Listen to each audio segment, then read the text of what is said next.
আসসালামু আলাইকুম। হাসান খালেদ, সভাপতি, বাংলাদেশ তৃণমূল পার্টি।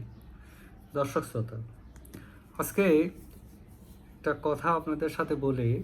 এটা বিএনপির মহাসচিব মির্জা ফখরুল ইসলাম আলমগীর সাহেবের একটা বক্তব্য আপনাদের সাথে শেয়ার করি। উনি তো এখন আমাদের সিনিয়র লিডার জাতির কাছে, এই জন্যই তার বক্তব্যটা শেয়ার করি। বক্তব্যটাকে শোনেন। কেউ পাকিস্তানপন্থী, কেউ আমেরিকানপন্থী, কেউ ভারতপন্থী, আমি বাংলাদেশপন্থী। এই একটা বক্তব্য। তো এই একটা বক্তব্য তার মতো সিনিয়র নেতার মুখ থেকে কিন্তু আসাটা ঠিক না। যখন আমাদের তরুণরা বিভ্রান্ত, আমরা তাদেরকে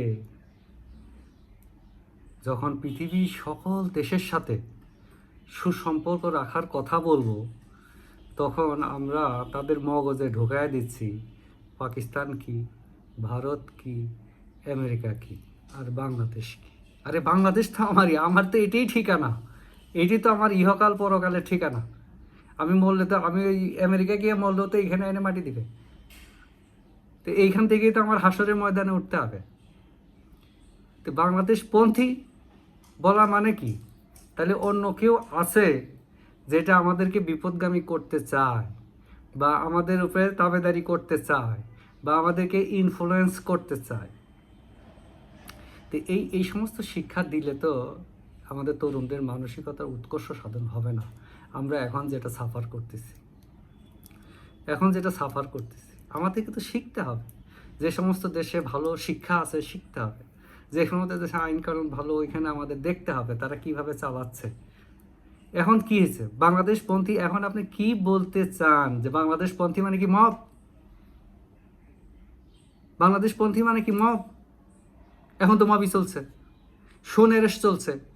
মানুষের নিরাপত্তা নাই, নাগরিকদের নিরাপত্তা নাই, বলার ভাষা নাই, কেউ কথা বলতে পারে না, কেউ একটা কার্টুন আঁকাইতে পারে না, কেউ একটা মন্তব্য করলে কটূক্তিতে গ্রেফতার হয়ে যাচ্ছে। আরে আমি রাজনীতি করি, আমাকে নিয়েই তো কটূক্তি হবে, না কাকে নিয়ে কটূক্তি হবে?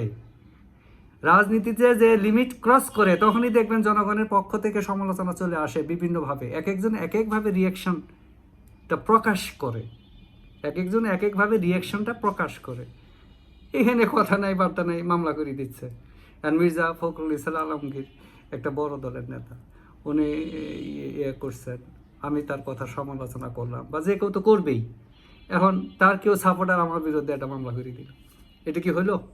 মানহানি মামলা করে দিল। রাজনীতিবিদদের আবার মানহানি কি? তাদের মান সবসময়। আপনি রাজনীতি করেন, যদি আপনাকে নিয়ে মানুষ সমালোচনাই না করে, আপনি কিসের নেতা? আপনি নিশ্চয়। তবে তরুণদের প্রতি আমার অনুরোধ থাকবে, সমালোচনা করবেন সুন্দর শব্দ চয়ন করে, সভ্যতা ঠিক রেখে। একেবারে কড়া কথা বলে দিবেন সফটলি, সুন্দর ভাষায়। তাহলে আপনি আমাকে, বা ওই যে আমাদের যে সিনিয়র ফখরুল ইসলাম আলমগীর, তাদেরকেও অতিক্রম করে যেতে পারবেন। এবং নেতারা তো অবশ্যই আশা করে তরুণরা আমাদেরকে অতিক্রম করে যাক। ফখরুল ইসলাম আলমগীরের তুলনায় তার আমি কিছুই না। আমি বাংলাদেশ তৃণমূল পার্টি, ছোট্ট একটা দল। আমাদের দল বড়ই, কিন্তু সমর্থন নাই। কারণ আমাদের যে গঠনতন্ত্র, আমাদের যে ঘোষণাপত্র, আমাদের যে ইশতেহার, তা অন্য কোনো বড় দলেরও নাই। আওয়ামী লীগ বিএনপির মতো বড় দলেরও নাই যে আমরা কী চাই। আমি ওই আমাদের গঠনতন্ত্র ভিডিও করে ছেড়ে দিয়েছি, আপনারা হয়তো অনেকেই দেখেছেন। তো জ্ঞানে আমরা অনেক আগে, মানসিকতায় আমরা অনেক আগে। আমাদের কোনো রিজার্ভেশন নাই। বিএনপি, আওয়ামী লীগ, অন্য যারা দল আছে, তারা যেরকম, তাদেরকে আমরা দেশের নাগরিক হিসেবে দেখি। বিএনপির কর্মী হিসেবে দেখি না, আওয়ামী লীগের কর্মী হিসেবে দেখি না, জাতীয় পার্টির কর্মী হিসেবে দেখি না, রাজনৈতিক দলের কোনো দলের কর্মী হিসেবে দেখি না। দেখি সে বাংলাদেশের নাগরিক। আমি যদি সরকার গঠন করি, সে আমাকে ভোট না দিলেও আমি কি তার দায়িত্ব নিব না? আমাকে তো দায়িত্ব নিতে হবে। এটি তো গণতন্ত্র কথা বলে। গণতন্ত্রটা এটাই বলে, যখন আপনি সরকার গঠন করলেন, মানে মেজরিটি ভোট পেলেন, সব মানুষ আপনাকে ভোট দিচ্ছে, এটাই ধরে নিতে হবে। সকলকেই আপনি ছায়া দিতে হবে। ছায়াটা কি? আইন। সকলের উপরে আইনটা প্রয়োগ করবেন যথাযথভাবে, আইনের গতিতে। তাই সিনিয়রের প্রতি আমার আবেদন, এভাবে আর বিদ্বেষ, এটা কিন্তু একটা বিদ্বেষ ছড়ানো, এভাবে আর বিদ্বেষ না ছড়ে। আমি কেন পাকিস্তানপন্থীর কথা বলবো, আমি কেন ভারতপন্থীর কথা বলবো, আমি কেন আমেরিকার, আমি কেনই বা বাংলাদেশপন্থী কথা বলবো? আমি বাংলাদেশের নাগরিক, আমার বাংলাদেশই তো আমার সব। প্রথম বাংলাদেশ, আমার শেষ বাংলাদেশ, আমার সোনার বাংলা, আমি তোমায় ভালোবাসি। এই তো রূপসী বাংলা, রূপের যাথা নাইকো শেষ, এই তো আমার বাংলা।